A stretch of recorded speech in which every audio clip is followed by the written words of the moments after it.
সুন্দর গোলক বৃন্দাবনে মঞ্চ রচনা করা হয়েছিল। সেই মঞ্চের চতুর্পাশে নানা রকম এই ফল ফুলের গাছ বিরাজমান ছিল।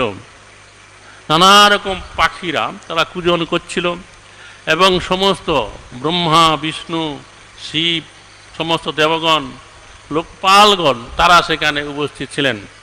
তো কৃষ্ণ সুন্দর উত্তম আসনে বসেছিলেন এবং সকলেই যেন কার যেন একটা প্রতীক্ষা করছিলেন, কারও প্রতীক্ষা।